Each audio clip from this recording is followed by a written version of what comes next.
One mind, one world, ladies and gentlemen, aliens alike. I'm continuing my dictation of the Epstein files, the Ghislaine Maxwell files, the unsealed documents from her case that were released recently. Where I left off in part 4 was reading the soliloquy, or well, it's a soliloquy because it's written, but it's basically a long account of Virginia's, like how she got into the trafficking trade, basically what started, and she talks about having no money and basically being out on the street. I guess she was asking people for money at a bus stop and ended up meeting this man named Ron. And where I left off was that she had just gotten drugged and something had happened the night before with him after he shaved her, and she had just woken up. So I will continue. I'm on page 205 if anybody wants to follow along. Waking up the next morning, my head was pounding in an agonizing, thumping pain, and I was so thirsty. Make sure my mic's working. Okay, we're good. Waking up the next morning, my head was pounding in an agonizing pain, and I was so thirsty. The satin sheets thankfully covered my body, which was still nude from the night before. And I could hear hushed voices standing over the bed where I was pretending to still be asleep. Listening in on their conversation, I kept my eyes shut. I knew Ron's voice from two of the men, but not recognizing the other guys, I just stayed quiet, hoping they'd soon leave. Ron was telling the other man what atrocities he got up to the night before with me, and I heard him say, "Doesn't she even look like an angel the way she sleeps? She's my own little angel," he exclaimed proudly. I opened my eyes and rolled over to face them both, having to wrap the sheets over my body, really not knowing what to say except good morning in a blushful tone. Am I missing a word here? There we go. Ron introduced me to his business partner and told me to go get dressed. He had my whole day planned out for me already. Booked in to get my hair colored a much lighter tint of blonde, and afterwards a day of shopping with the girls. I was becoming exactly what he wanted me to. A carbon copy of the teenage Barbie. Only I wasn't plastic and came with many benefits. Days turned into weeks, being a servant to the sexual desires of this distorted pervert. I dreamt of escaping, but where would I go, and how would I get away from Ron, with him controlling my every second of my day? Separating myself from the other girls being so uncomfortable with enduring the everyday occurrences, I was longing for the solitude of the beach again. They were training me up to be an escort prodigy or something like it. Outrageous orgies were conducted as my lessons with the girls, teaching me all of their tricks in the game. It was all for the sake of men's perverted fantasies. They didn't get anything from being sexually exploited and molesting each other except getting paid for it. Everything from oral sex to penetration with toys. I was expected to not only join in, but even perform ludicrous acts of hedonism. I was 13 years old and had never heard the terminology of these sexual acts before, and definitely shouldn't have been learning them firsthand. Thrown into a world of chaos, I didn't know what to do except to be as compliant as possible, even when asked to do the most degrading tasks. The excitement of the lifestyle he offered quickly diminished once I had to pay so dearly for it. The girls that subdued to this lifestyle and enjoyed it definitely put on a good act, but no little girl with hopes and dreams of their untainted future turns to her mother and says, "One day I dream of being a prostitute." passed around from man to man, only to grow older regretting so much of my life. It was all part of an illusion that Ron painted for us that made it seem so alluring in the first place. Spending my days with Ron, he took advantage at every chance given. Even in his convertible with the top down, I would be forced to go topless while he drove around. When I asked him why one day, it was supposedly so I could maintain an even suntan, but I knew it was his way of showing off his treasures. It was a far cry from the simple country life I'd been raised in, wearing designer miniskirts and tops that always revealed too much, of course due to Ron and the other girls determining everything I wore, ate, or spoke. We would spend our days at hair laser clinics, shopping, tanning beds, and eating as little as possible. Through the nights, we were expected to become party animals and greet Ron's clientele with the utmost flirtatious attention and doting as possible. Then, whether we were out for dinner, at a party, or at a club, the men would choose his girl and take her home. Every girl had a different price, and so did the charges, depending on the various clienteles, but Ron always kept me for himself.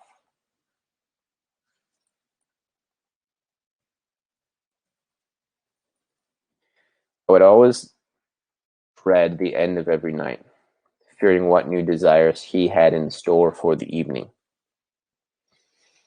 Sometimes he would hurt me and tell me to try and enjoy it, then do it over and over again until I gave him exactly what he wanted. I always resisted until I could no more.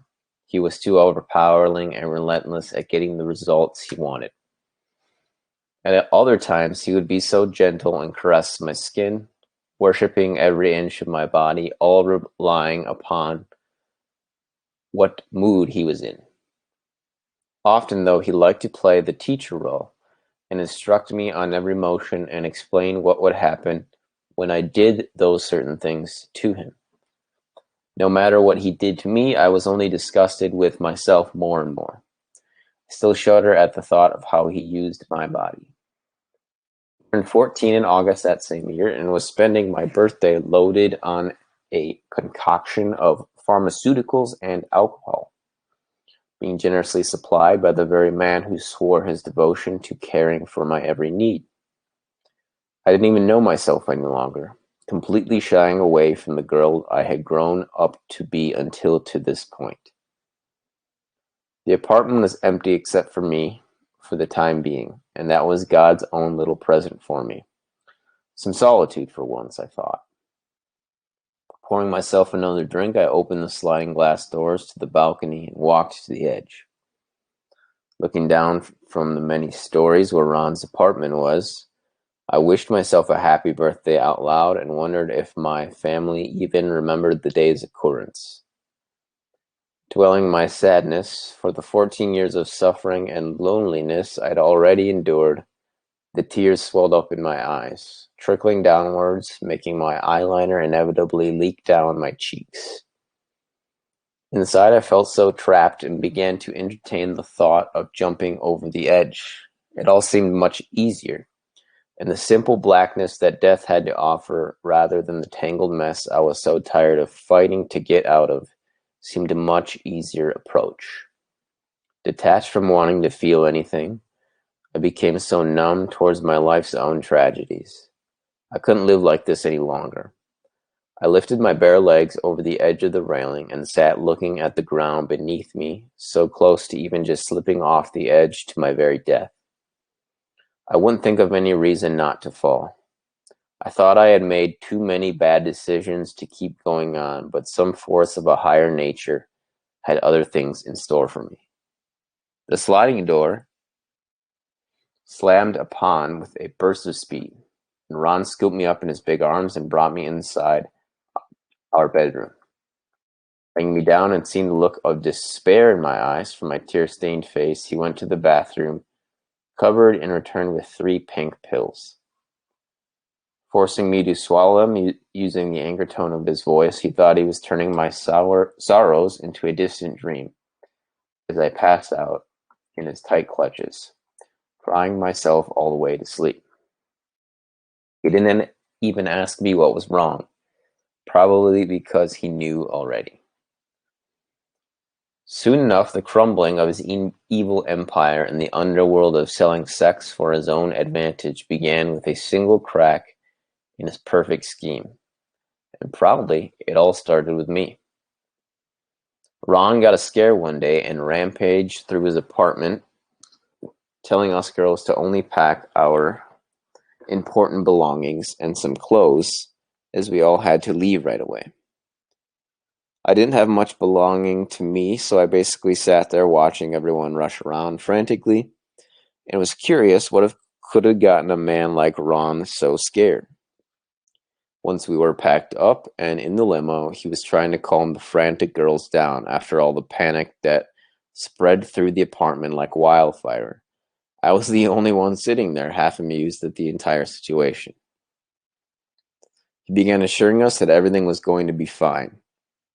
Calmly, he continued to tell all of us, packed in tightly even for a limo, that we were all taking a long trip to Florida's countryside because someone has reported an anonymous tip to the missing persons unit at the local police station, identifying a very young girl as a possible victim of abuse living in his apartment. Ron knew what a landmine of trouble he had brought upon himself, making an exhibition out of me on the streets of Miami. I didn't pull off the older look like the other girls. I actually looked younger than my age, with my blue eyes and freckles always giving the impression of my youthful innocence. Now he just had to do whatever it took to ensure he stayed as far away from the authorities as possible. Arriving at a ranch in Central Florida many hours later, and I assumed it belonged to Ron, knowing never to ask him things like that. I knew my purpose, and it wasn't prying into his business, personal life, outside of the bedroom. There was a main house, a few cottages, some staff quarters, and paddocks where the horses were kept. I was in heaven, I thought at first. Finally, something I could really enjoy. Riding was my passion, basically growing up on the backs of horses since I was just able to walk. Not surprisingly, I began to despise Ron and all the girls for the gross exploits they made me do with them.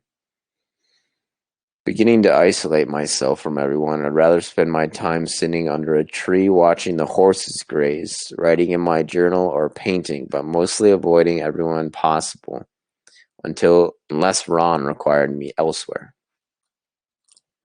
Nighttime was always a recurring nightmare for me, relieved over and over again in many various ways. Ron would always start by making me some drinks and offering an assortment of pills, before indulging himself by grotesquely putting his genitals in my mouth and tell me how to give him what he would call a first-class blowjob, quote-unquote. And I was being judged every minute of it. Ordering me to slow down or speed up or maintain a perfect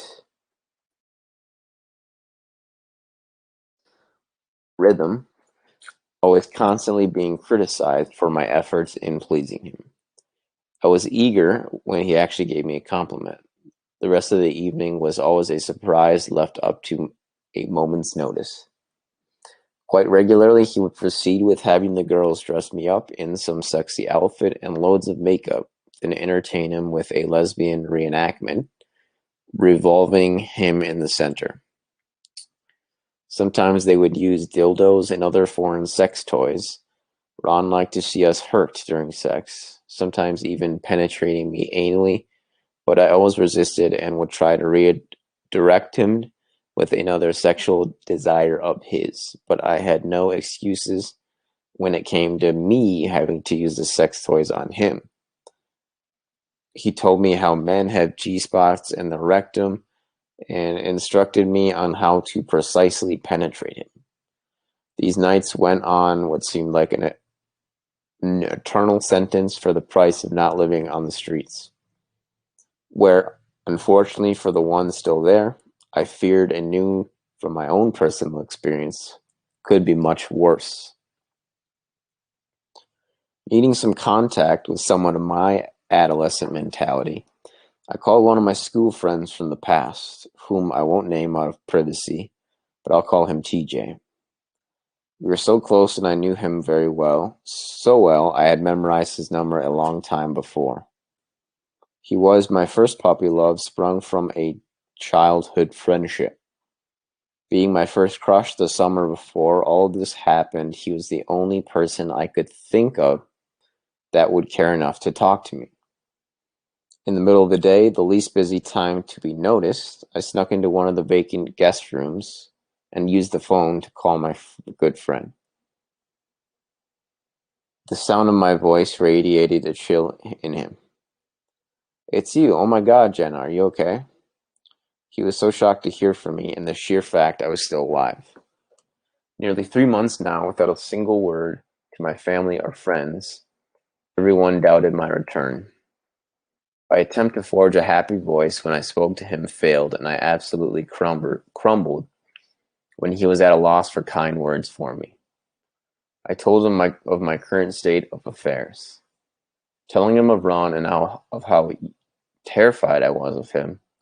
Trying to escape in the middle of nowhere was useless. It was like being kept in a cage that I was unable to break free from.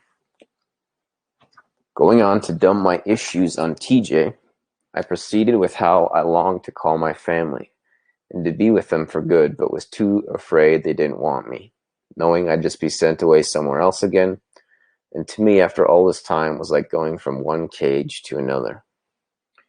He had been called by them numerously and promised me that they were very worried and even hired private investigators to try and find me.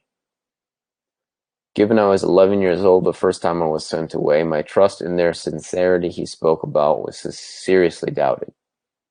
I kept the conversation short just in case my absence was being noticed, and I left on the note that I would speak to him again shortly.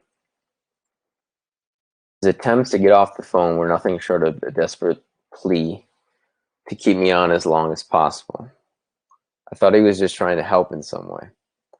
Giving him assurance in the fact that I had survived this long, obviously I can hold off a while longer. I gave him my love and I told him I would be in touch. Thinking I had slipped away unnoticed, I entered into the room that I shared with Ron, hoping I got away with my brief and very needed phone call. The place looked empty and everyone else seemed to be out and about, so I decided to have a bath in the spa and try to relax before the night's precautions.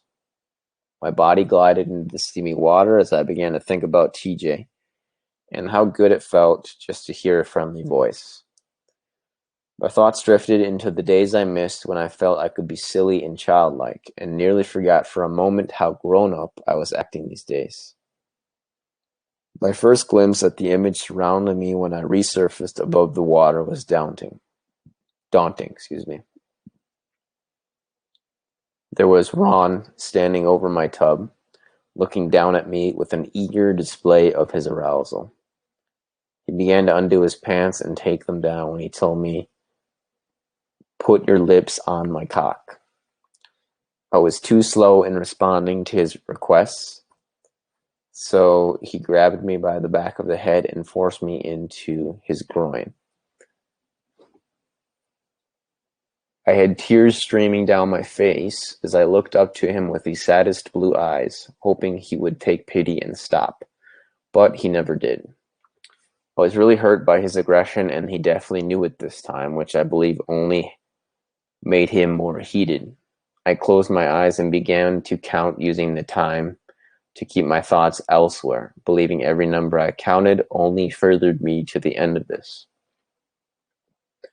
I just got over 100 when he finally exploded in fulfillment, still half submerged in the deep bath I was struggling to gain my bearings in as Ron picked me up out of the bath and carried me to go to the bedroom, which was just outside the French adjoining doors. Still damp from the hot water in the spa, I had goosebumps from the chill of the fresh air where he brought me to the bed and proceeded to deeply violate my every being. Eventually, his scars that he left were too deep to be healed, and would even carry on through the years to come. Upon his bursting with pleasure for the second time, he just got up and left without even saying a word to me. Left alone, I was awake 4 hours after that. There was no escaping the pain that night. I lay naked, wrapped in the sheets, sobbing in the dark. My feelings of being hurt and disgusted after his abusive ordeal. When will it ever stop? I prayed to God and begged for death rather than face another day in my life. I woke up still alone the next day and exasperated from the misery I felt the night before. Ushering through my drawers to find something to throw on, I could care less what lay in store for me today. Couldn't be as bad as being raped by a scary man repeatedly. Starting my day with a few of the supplied oxytocins and a Bloody Mary made by the live-in house chef. Having 2 celery sticks for my breakfast, I wanted to lie out by the pool and forget the world. Ron hated tan lines, so to be caught with a bikini top on was a big no-no in his rule book. But after my cries to stop were so blatantly ignored last night, I was out to piss him off, so I didn't remove my shirt. I put on my headphones, and before I knew it, had fallen into a deep slumber from my self-made therapeutic cocktail.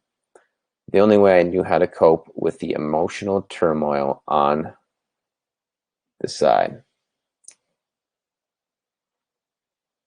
Desperate to hear his voice, I called my friend TJ a few more times that week. I needed to feel like someone out there really knew me. Sometimes we could just chat like old friends with no care in the world and laugh as a distant memory from too long ago. Then would come the goodbye part of the conversation, and we would both get teary-eyed, not knowing what could happen next, or if this would even be the last time we ever spoke to each other again. My biggest fear came to reality when I was in our bedroom one afternoon, just lounging around out of boredom. Ron came bursting in through the door, red as a tomato. I couldn't help but feeling I was in big trouble. His face was distorted and raging towards me. I knew right away he must have found out that I was calling TJ, but how? I had no idea. I had always tried to be as invisible as possible. Soon enough, it was all explained. Are you trying to get me caught? You're nothing but a stupid girl, you know that? What am I supposed to do with you now? He was tearing up the room while his rants gave me something else to think about. What would he do with me if he had no use for me any longer? I wasn't even thinking about him being caught for soliciting illegal immigrants for the purpose of prostitution. I was more worried that he would be upset at the fact I was talking to another guy. Maybe even jealous that he was at least my age. I replied with simple sentences that I could manage to get out between all the shouting. I kept saying, "I'm sorry," and putting my head down in shame.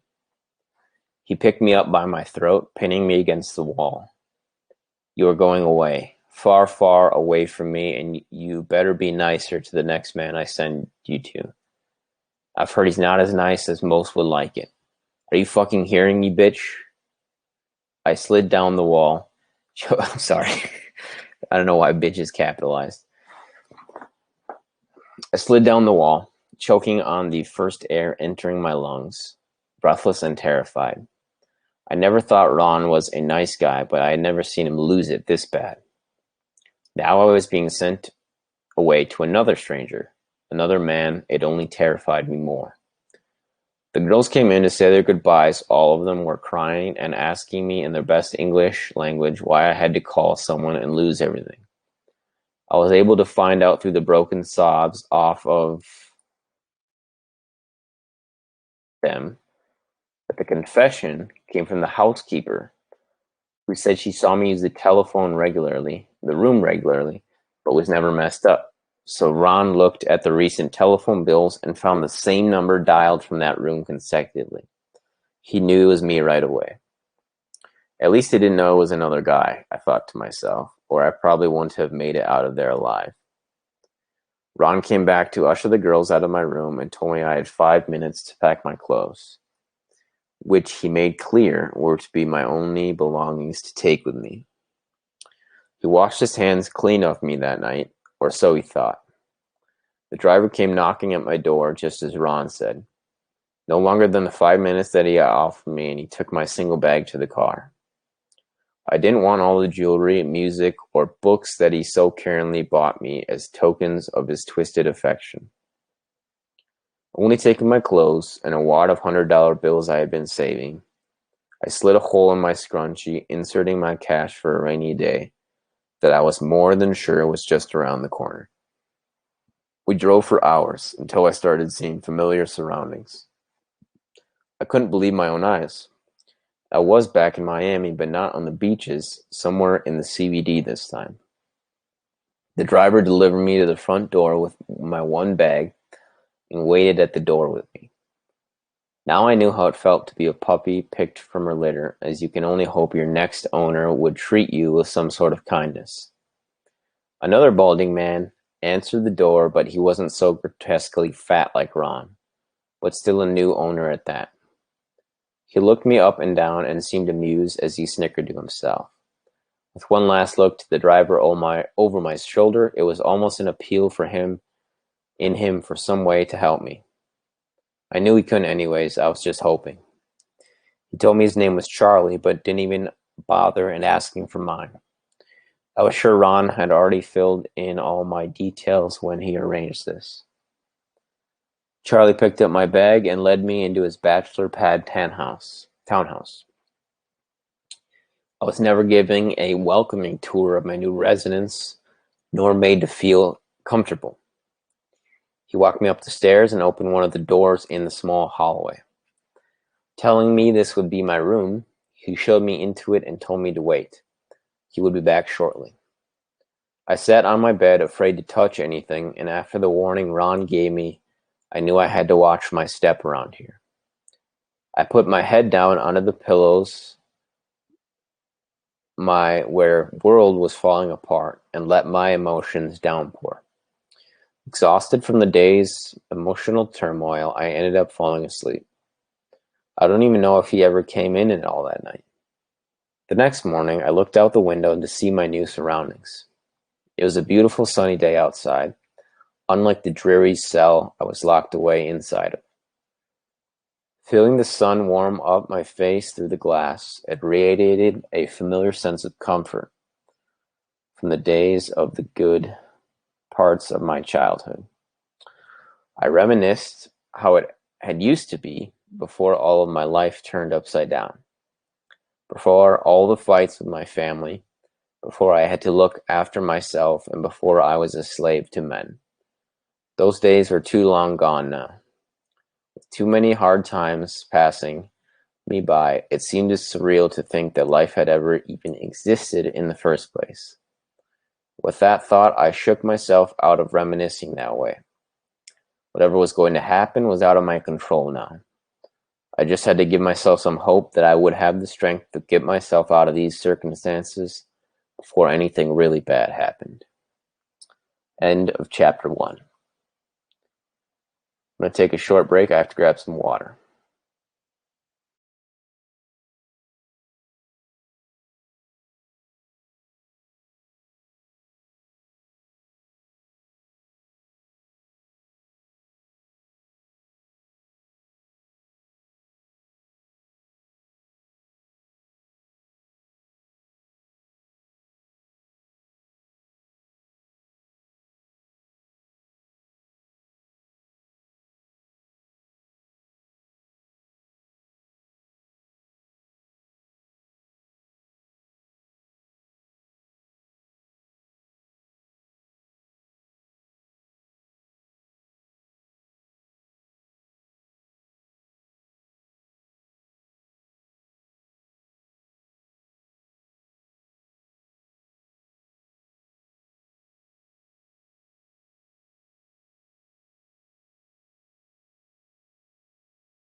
Chapter 2. The house was quiet, so I just assumed Charlie was still asleep. I decided to get cleaned up and have a shower. Not even a knock on the door when Charlie walked in with ease. Typical, I thought. It was an easy way for Charlie to break the ice. "You really are as beautiful as Ron said," as he opened the curtain. Watching me rinse myself in the shower, and me knowing I had no way out of this except to go along with whatever he wanted. I just looked down at the mention of Ron's name, wondering what else he had told Charlie about me. Realizing later that he wouldn't have said anything anyways. In fear, I would have been so a damaged product that wouldn't make him the money that young girls go for. He just sat on the side of the vanity top and continued to take observations of standing submerged under the falling water. I avoided looking at him and let him do all the talking. After all, I knew what I had to say was of no importance. That is, if he was anything like Ron.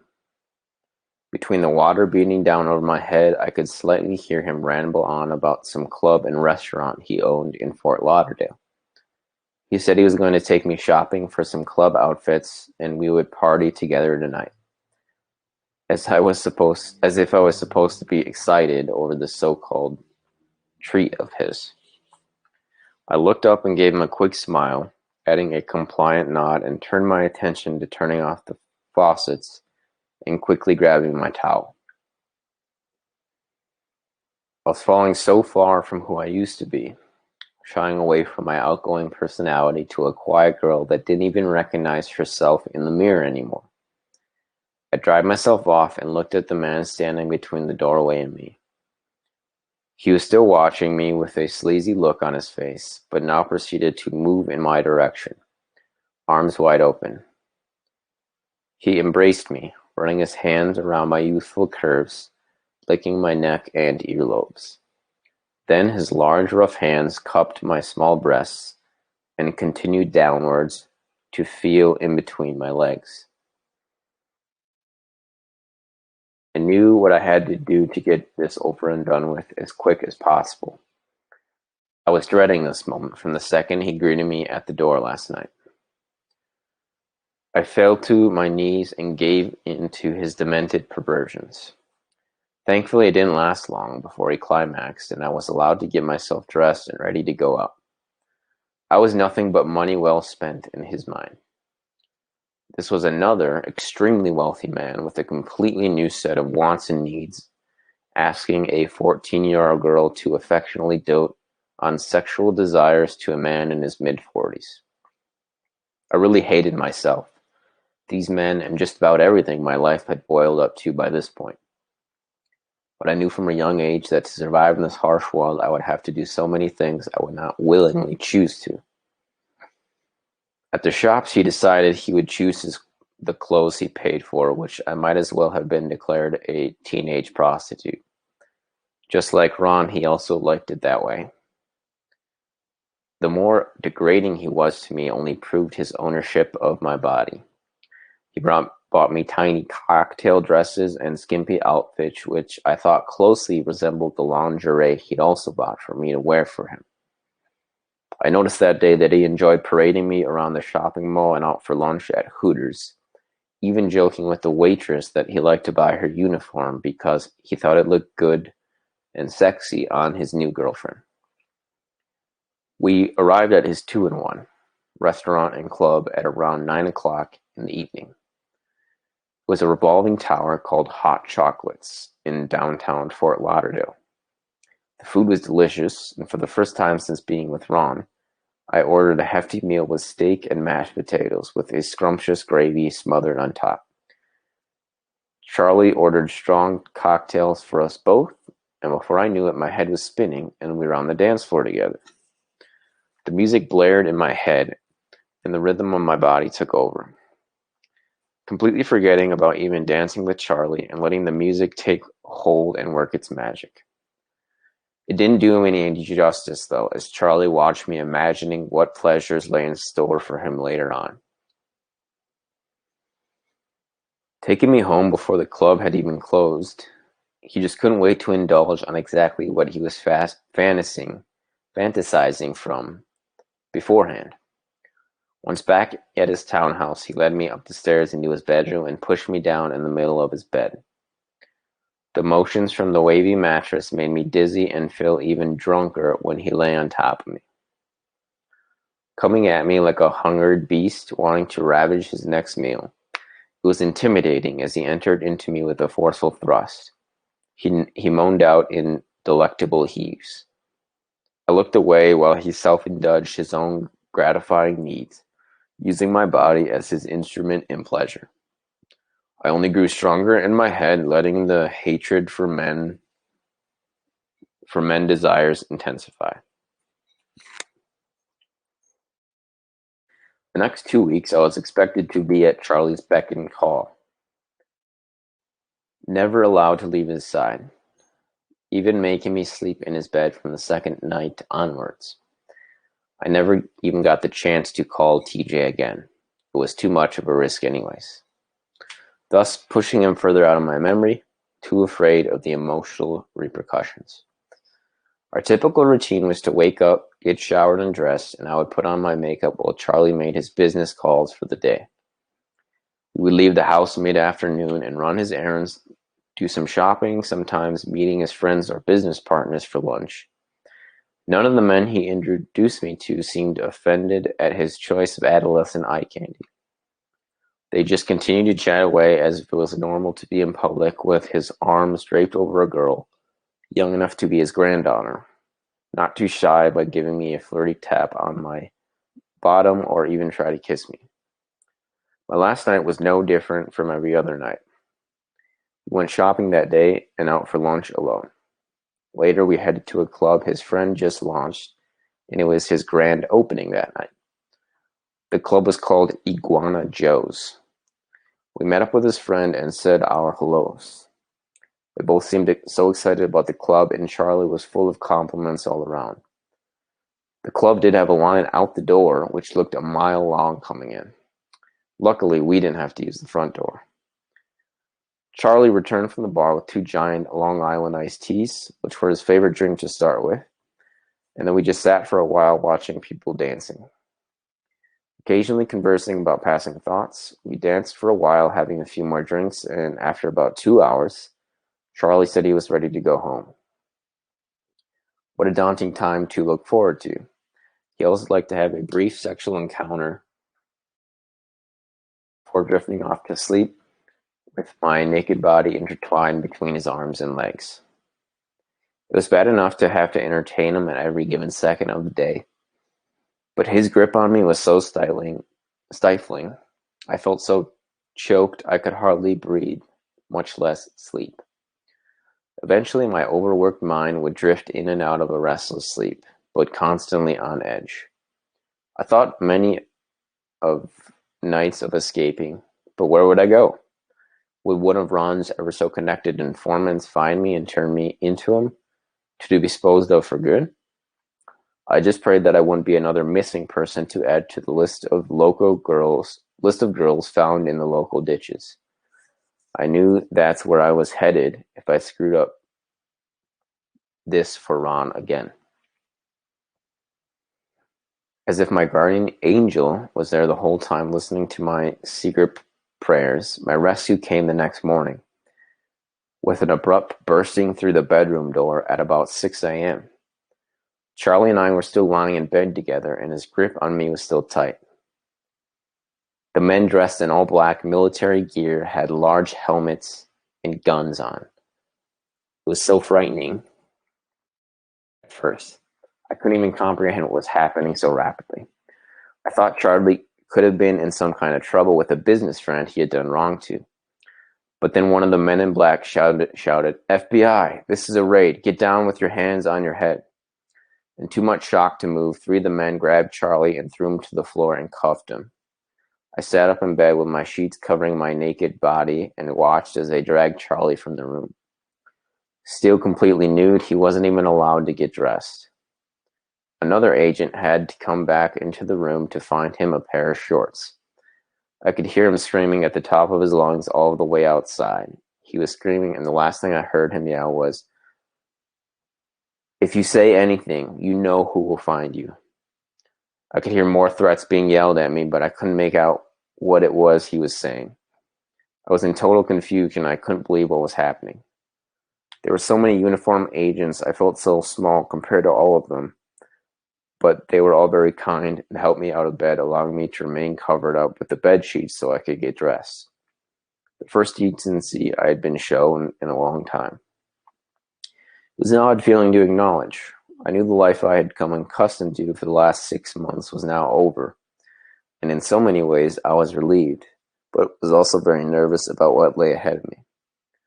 I excused myself to the bathroom to put some clothes on, not having anything half decent like a normal pair of jeans and a t-shirt. The best I could come up with was a metallic blue miniskirt and a tiny matching top that fell just below my breasts.